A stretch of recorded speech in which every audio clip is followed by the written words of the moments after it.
Hello Ram గారు. Hi నారాజు. మన దగ్గర ఎప్పుడూ కూడా ఎక్స్పెక్ట్ చేసేటువంటి టాపిక్స్ విజువలైజేషన్తో పాటు సైకాలజీ. మా మనసులో ఉన్నది అంత ఎగ్జాక్ట్గా ఇతను ఏ విధంగా చెప్పగలిగాడు అనేటువంటి అంచనాతో చాలామంది కింద కామెంట్ బాక్స్లో పోస్ట్ చేసినటువంటి వాళ్ళు ఉన్నారు. మీరు చాలామందికి సొల్యూషన్స్ ఇచ్చారు దానివల్ల. అయితే ప్రతి ఒక్కరూ జీవితం తాలూకు అంటే బ్రతుకు తాలూకు అలా ప్రయాణంలో వెళ్ళేటప్పుడు ఒక మనిషి ఒకరోజు బాగుంటాడు, ఆ రోజు నేను ఏదైనా సాధించగలుగుతాను, నా చుట్టుపక్కల ఎవరున్నా లేకపోయినా సరే కమిటెడ్గా నేను ప్రూవ్ చేసుకోగలుగుతానని వాడు ఒకసారి సడన్ ఎనర్జీ వచ్చేస్తుంది. అంటే ఆ సడన్ ఎనర్జీ కాస్త డౌన్ అయిపోతుంది. నేను ఇంకా చేయలేనేమో, నా వల్ల కాదేమో అనేటువంటి ఆలోచనలకు మాత్రం డెఫినెట్గా వెళ్ళిపోతారు. కొంతమందికి అది స్ట్రెస్, అక్కడ నుంచి యాంగ్జైటీ నుంచి డిప్రెషన్, జీవితాన్ని నాశనం చేసేసుకుంటారు. అంటే ఒక గంట ఉన్న ఎనర్జీ దాని తర్వాత ఎక్కడో ఆ ఎనర్జీ మిస్ అవుతూ ఉంటుందండి.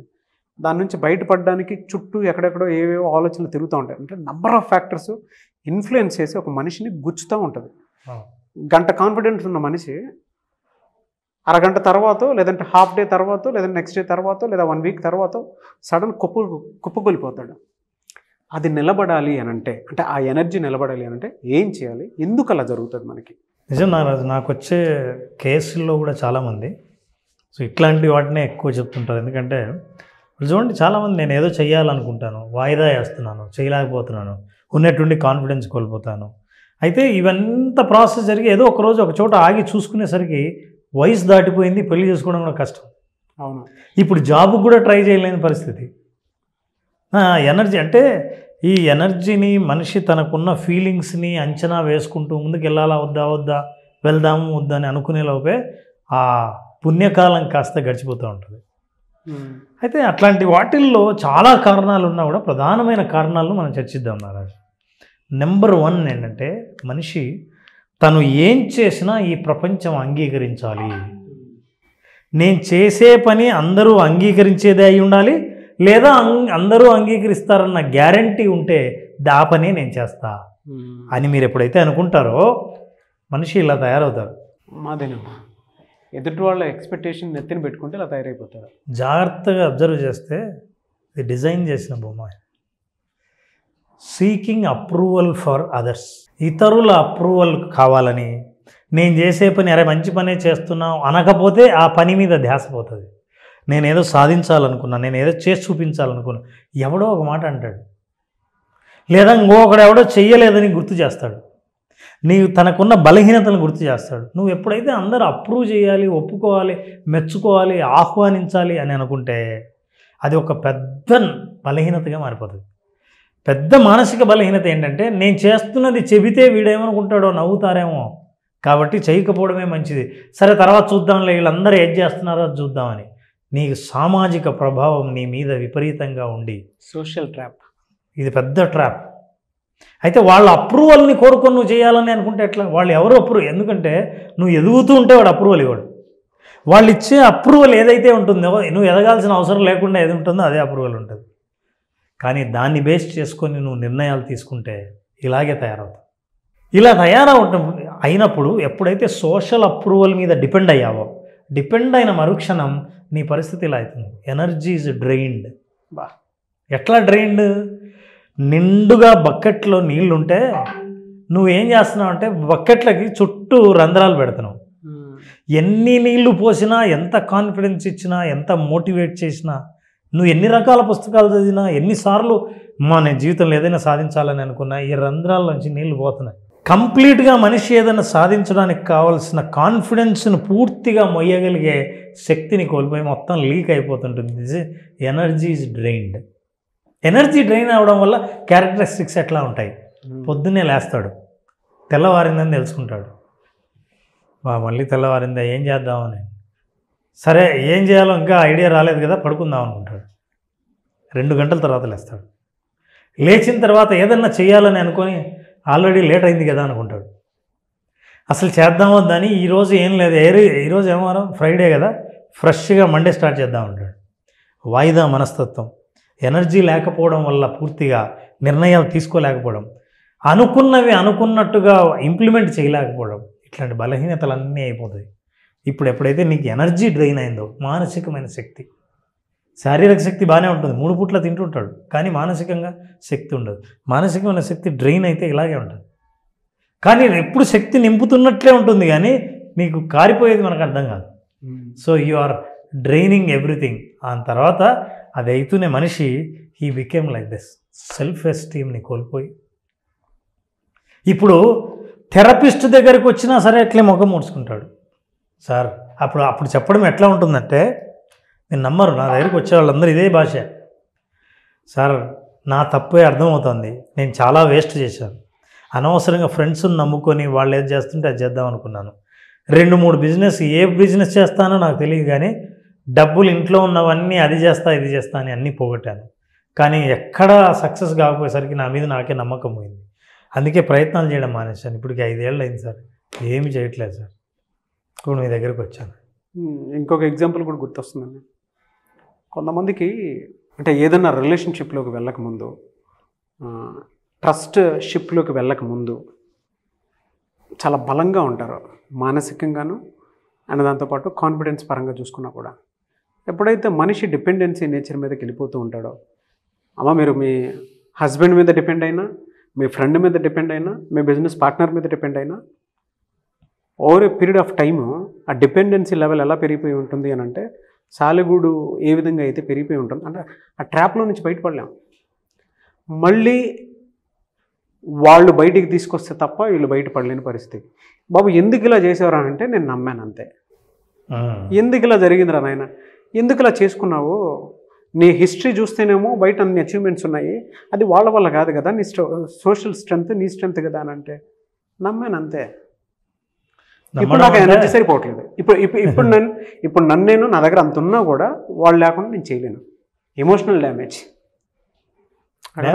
అవును సార్, అవును. సెల్ఫ్ డ్యామేజ్ ఎప్పుడైతే చేసుకుంటారు, సెల్ఫ్ ఎస్టీమ్ కోల్పోతే వాళ్ళకున్న టాలెంట్స్ కూడా మర్చిపోతారు. అదే కదా, మర్చిపోవడం కాదు, వేరే వాళ్ళు గుర్తు చేసినా నేను చేయలేననే డిసైడ్ అవుతారు. సెల్ఫ్ ఎస్టీమ్ని కోల్పోయినప్పుడు మనిషి పూర్తిగా, నువ్వు ఇందాక అన్నావు ఆ ఎనర్జీ అనేది, ఆ మానసిక శక్తిని ఎప్పుడు కోల్పోతాడో ఏ పని చేయలేక ఈ చేతులు ఎత్తేసి సమాజం ముందు సరెండర్ అవుతాడు. అవును సార్, సరెండర్ అయిపోయి ఐఎమ్ హెల్ప్లెస్ నవ్ అని. అట్లాంటి వాళ్ళు ఎలా బయటికి రావాలో మాట్లాడదు. ఈ స్థితిలో ఇలాంటి సిచ్యువేషన్స్ ఏ ఉంటే ఎస్ ఐ ఫేస్డ్ అని పెట్టండి మెసేజ్. ప్రతి ఒక్కరూ ఉంటారు సార్, నేను నా హస్బెండ్ చేతిలోనే నలిగిపోయాను అని పెట్టేటువంటి వాళ్ళు ఉంటారు. అభివృద్ధి బిజినెస్ పార్ట్నర్ చేతిలోనే నలిగిపోయాను అని చెప్పేటువంటి వాళ్ళు ఉంటారు. నేను మా డాడీ చెప్పింది చేసుకుంటూ వెళ్ళిపోయాను కాబట్టి నలిగిపోయాను అని చెప్పినటువంటి వాళ్ళు ఉంటారు. నేను నా ఫ్రెండ్ చెప్పాడు కాబట్టి మునిగిపోయాను, నేను గ్రో అవ్వకపోవడానికి కారణం కూడా అదని చెప్పి జీవితాన్ని నాశనం చేసుకున్నటువంటి వాళ్ళు ఉంటారు. కొంతమంది సెల్ఫ్ అంటే మీరు ఇందాక చూపించారు చూసారా, సోషల్ ట్రాప్లో పడిపోవటం. ఈయన ప్రతిసారి మెచ్చుకోవాలంటే ఎక్కడి నుంచి మెచ్చుకుంటారు? ఇప్పుడు వాళ్ళ ఆనందం కోసం చేసేటప్పుడు నీ ఆనందం ఎక్కడుంది అందులో? నువ్వు వాళ్ళ మెచ్చుకోలు కోసమో లేదంటే వాళ్ళ అవసరాలకు ఉపయోగపడదాం అనేటువంటి ట్రాప్లో ఉన్నప్పుడు, అప్రూవల్ కోసం నువ్వు ట్రాప్లో పడిపోయి ఉన్నప్పుడు నువ్వు కోల్పోయినట్టే కంప్లీట్గా. మీరు ఇందాక అన్నారు నా దగ్గరకు వచ్చేటువంటి వాళ్ళు అందరూ అంతే సార్, ఇంకంతే. అంటే ఒక స్టేజ్లో ఫేస్ చేస్తారు. I want to talk only 3 solutions. చెప్పండి సార్. ఈ 3 సొల్యూషన్స్ కనుక పాటిస్తే మీరు మళ్ళీ రికవర్ అవుతారు. నిజంగా సొల్యూషన్స్ మీద ఇంట్రెస్ట్ ఉండి డెడికేటెడ్తో ఇవి పాటిస్తే you will see a clear change in your life and also body. Let's see what. Eagerly waiting for that solution. Stop negative self talk. చాలామందికి తెలీదు, వాళ్ళకి తెలీదు. వాళ్ళ ఫ్రెండ్స్ని అడగమని చెప్పండి. ఏంటంటే, అరే నేను ఎప్పుడైనా ఒక్కడిని నాలో నేను మాట్లాడుకుంటుంటానా బయటికి? వాళ్ళే మాట్లాడుకుంటుంటారు. ఇదేంటో తెలుసా self talk? Internal self talk వేరు, ఎక్స్టర్నల్ సెల్ఫ్ టాక్ వేరు. ఇంటర్నల్ సెల్ఫ్ టాక్ అంటే ఆలోచనలు. ఎక్స్టర్నల్ సెల్ఫ్ టాక్ ఏంటంటే మాట్లాడుకుంటుంటాడు దాంతో, అయితే అవును కుదరదు అని ఒక్కడే మాట్లాడుకుంటుంటాడు. ఇదంతా ఎప్పుడు వస్తుందంటే తను ఎప్పుడైతే ఏదైతే తప్పులు చేశాడో, పొరపాట్లు చేశాడో, మోసపోయాడో అవన్నీ నేను ఇలా చేసి ఉండాల్సింది అనుకుంటున్నప్పుడు మాట్లాడుతూ ఉంటాడు. అంటే వేరే లోకంలో జీవిస్తారు సెల్ఫ్ టాక్ ఉన్న వాళ్ళు. నెగిటివ్ సెల్ఫ్ టాక్, నేనేం చేయలేను అని అనుకున్న వాళ్ళందరూ నెగిటివ్ సెల్ఫ్ టాక్లో ఉంటారు. నెంబర్ 1 మీరు చేయాల్సింది మీ ఫ్రెండ్స్ని అడగండి, నేను ఎప్పుడైనా బయటికి ఒక్కరిని మాట్లాడుకునే చూసారా అని. ఉంటే మీరు ఆ సిచ్యువేషన్లో ఉన్నట్టు. ఇక మీ ఆలోచనలను, గంటకు ఒకసారి ఆగి ఇప్పుడు ఏం ఆలోచిస్తున్నాను అని ఆలోచించండి. అది సెల్ఫ్ టాకా, నెగిటివ్ సెల్ఫ్ టాకా, పాజిటివ్ సెల్ఫ్ టాకా చూడండి. Now immediately shift to the positive statement. నేను I have given a tip. Every 1 hour మీకు ఎప్పుడు గుర్తొస్తే అప్పుడు ఆగి ఇప్పుడు నేనేం ఆలోచిస్తున్నా ఆలోచించండి. అది నెగిటివ్ అయితే shift to positive. So stop negative self talk. ఎప్పుడైతే సెల్ఫ్ టాక్ నెగిటివ్ది మాట్లాడి ఆపేశావో నీ మీద నువ్వు కోల్పోయిన నమ్మకాన్ని తిరిగి పొందడం మొదలు పెడతావు. ఒక్కటే స్టేట్మెంట్ సార్. నిజంగా కొంతమంది ఒక ట్రామాలో, ఎమోషనల్ ట్రామాలోను, లేదంటే కొన్నిసార్లు కొంతమందికి గాసిప్స్ అంటే ఇష్టం. ఎవరైనా పొరపాటున నీ మీద ఇలా మాట్లాడారు అని అంటే క్యూరియాసిటీ ఉంటుంది. ఏమైనా ఉంటారు. ఆ క్యూరియాసిటీ మనిషిని మానసికంగా దెబ్బతీసి బయట పడనీయకుండా చేస్తుంది. బట్ అక్కడ మనిషి క్యారెక్టర్ కూడా దిగజారిపోయి ఉంటుంది. అరే వీడి గురించి ఎవడన్నా నెగిటివ్ ఒక మాట అనుకుంటే తీసుకోలేని పరిస్థితిలో ఉంటుంది. అక్కడ క్యారెక్టర్ అసాసినేషన్ ఉంటుంది, ఎనర్జీ, ఆ నెగిటివ్ ఎనర్జీ బయటపడుతుంది, సెల్ఫ్ టాక్ ఇంప్రూవ్మెంట్, ఆ నెగిటివ్ థింకింగ్ ప్రాసెస్ కూడా ఎక్కువ అవుతుంది. జస్ట్ ఆ టైంలో అది మీరు పాజిటివ్ స్టేట్మెంట్ కింద మార్చుకున్నారు కదా, ఏమనుకుంటే మనం ఏమనుకుంటే షిఫ్ట్ అంతే, ఇమీడియట్ షిఫ్ట్. ఇప్పుడు ఆ షిఫ్ట్ కావాల్సిన అవసరం మీకు, వాళ్ళకి కాదు. అవును, కాబట్టి మనం ఇమీడియట్గా షిఫ్ట్ చేయాలి. It's the first thing. Internal టాక్ని షిఫ్ట్ చేయండి. Yes. Now let's go to the second, communicate self love. ఒకసారి అద్దంలో చూసుకొని, మీరు నిజంగా చెప్తున్నా, మనల్ని మనం ప్రేమించకపోతే పక్కోడు ప్రేమించడు, సమాజం ప్రేమించదు, నువ్వు కోరుకునే కోరిక కూడా నిన్ను ప్రేమించదు కదా. నువ్వు జాబ్ కోరుకుంటున్నావు, గవర్నమెంట్ జాబ్ రావాలని అనుకుంటున్నావు, ఒక ఉద్యోగం సెటిల్ అవ్వాలనుకుంటున్నావు, సమయానికే వయస్సు మించిపోకముందే పెళ్లి కావాలని కోరుకుంటున్నావు. ఆ కోరికలన్నీ నిన్ను ప్రేమించాలిగా. ప్రేమించడానికి ఎవ్వరూ ఈ ప్రపంచంలో ప్రేమించలేదు. ఆ చివరికి నువ్వు కూడా ప్రేమించుకోవట్లేదు. నేనెక్కడ ప్రేమిస్తానని కోరిక దూరంగా ఉంటుంది. ఎస్. అద్దంలో చూసి you talk to your self, love your self. What is love your self? Accept as it is about your life. ఎందుకంటే ఓవర్ ఎక్స్పెక్టేషన్స్ కానీ, ఓవర్గా ఖర్చు చేయడం కానీ వద్దు, సెల్ఫ్ బ్లేమ్ వద్దు, సెల్ఫ్ లవ్ కావాలి. సెల్ఫ్ లవ్ అంటే, ఓహో ఇది నేను ఇలా తయారవ్వాలి, ఇంతవరకు ఇది అయినా నాకేమైంది, నేనేం తక్కువ, నాకంటే కాళ్ళు చేతులు లేని వాళ్ళందరూ బాగా చేస్తుంటే నాకు అన్నీ బాగున్నాయి, నేను అందంగా కనిపిస్తున్నాను, నేను చేయగలను, ఎందుకు చేయలేను అని అద్దంలో చూడండి. మీరు అలా మాట్లాడుతుంటే కూడా నాకు ఒకటి గుర్తొస్తుంది. హార్ష్ రియాలిటీ మాట్లాడుకుందామా. సడన్గా కాలిపోయింది, మనం లెగటం ఆపేసుకుంటామా? సడన్గా అమ్మ నాన్న చనిపోయారు, మనం చచ్చిపోతామా? సడన్గా మనకు తెలియకుండానే మన జీవితాన్ని ఎవడో నాశనం చేస్తాడు, అట్లని చెప్పేసి ఆడి కోసం మన జీవితాన్ని ఆపుకుంటామా? మనల్ని మనం ఏ విధంగా మన కోసం రికవరీ చేసుకుంటామా? చిన్న చిన్న సమస్యలకి మనం ఏ రోజు కూడా మనల్ని మనం ప్రేమించుకోవటం ఆపుకోకూడదు. నిజం సార్. ఆ సెల్ఫ్ లవ్ ఎప్పుడైతే మీరు స్టార్ట్ అయిందో పాజిటివ్స్ కనిపించడం మొదలు పెడతాయి. ఎస్. మీరు అందుకే ప్రేమించిన వాళ్ళను, ఇష్టపడిన వాళ్ళని చూడండి, వాళ్ళు మంచివాళ్ళుగా కనిపిస్తారు. వాళ్ళ ప్రతి మాటల్ని మనం ఇష్టపడతాం, వాళ్ళ ప్రతి చేష్టల్ని ప్రేమిస్తాం. మిమ్మల్ని మీరు ప్రేమిస్తే మీలో మీకు నచ్చినవి కనిపిస్తాయి. అంతే. మీకు ఎప్పుడు మీరు నీలో నచ్చినవి కనిపిస్తాయో, నీలో నచ్చినవి ప్రేమించడం మొదలు పెట్టావో, దాన్ని డెవలప్ చేసుకోవడం మొదలు పెడతాం. ఆటోమేటిక్గా అది డెవలప్ అవుతూ పోతుంటుంది. సెకండ్ థింగ్ ఈజ్ దాట్ మీరు ఎప్పుడైతే నెగిటివ్ సెల్ఫ్ టాక్ని పాజిటివ్ సెల్ఫ్ టాక్ షిఫ్ట్ చేసుకున్న తర్వాత మీతో మీరు మాట్లాడండి. ఎస్, నేను చేయగలను, సాధ్యమే, మొదలు పెడతా, నిన్నటి కథ వదిలేయండి, ఇప్పటి నుంచి నేను ఇది స్టార్ట్ చేయాలి అని మిమ్మల్ని మీరే మెచ్చుకోకపోతే ఆ గ్లో మొహంలో ఉండి చూడండి ఒకసారి. ఆ నవ్వుతూ చెప్పుకుంటున్నప్పుడు ఎంత ఎనర్జీ ఉంటుందో మొహంలో, కళ్ళల్లో చూస్తే తెలుస్తుంది. నాకు ఎప్పుడన్నా లో అయినప్పుడు మా వాడిని పక్కన పిలిచి నువ్వు బాగుంటావా నేను బాగుంటావు అని అడుగుతాను సార్. ఎనర్జీ మొత్తం డ్రైన్ అయిపోయినప్పుడు మా వాడు చల్తలే నీ స్మైల్ బాగుంటుంది డాడ్ అంటాడు. అదొక్కటి చాలు. అది నిజం, దాదాపు సెల్ఫ్ టాక్ లాంటిది. మీ వాడితో మాట్లాడింది ఇద్దరం మిర్రర్లో చూసుకుంటామా, ఆడి పక్కనే పెట్టుకుంటాను ఇట్లా, ఆడి మొహన్నామా నిజం చెప్పరా నువ్వు బాగుంటావు నేను బాగుంటావు అన్నాడు. కుదిరితే వీడియో ప్లే చేస్తాను, అది ఉంది, రికార్డ్ చేసినవి ఉంది. ఇంకా చాలామంది మోటివేషనల్, పైగా నువ్వే బాగుంటావు అనే వాళ్ళని పట్టుకోలేము, అది ఇంపార్టెంట్. మోస్ట్ ఇంపార్టెంట్ అన్నది నిన్ను తక్కువ చేసి, అమర్యాదగా చేసి, నీ మాటల్ని నీ కోరికల్ని కించపరిచే గ్రూప్ని అవాయిడ్ చేయండి. యూజ్లెస్ గ్యాంగ్ ఉంటుంది, బ్యాచ్, వేస్ట్ బ్యాచ్. గాసిప్స్. నువ్వు ఏం మాట్లాడినా దాన్ని పట్మని తెంచేసినట్టు, నీ కోరిక నేను ఏదైనా చెయ్యాలని నువ్వు అనుకుంటున్నావు అన్నా కూడా నీకు బాగుందా అని చెప్పేవాళ్ళు, నీకు చేత కాదనేవాళ్ళు.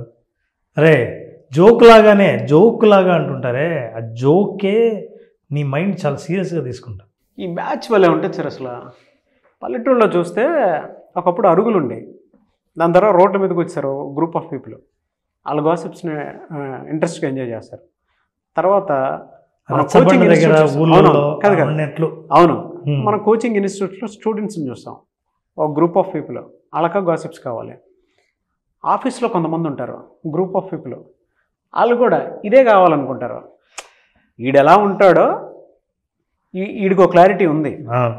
Actual reality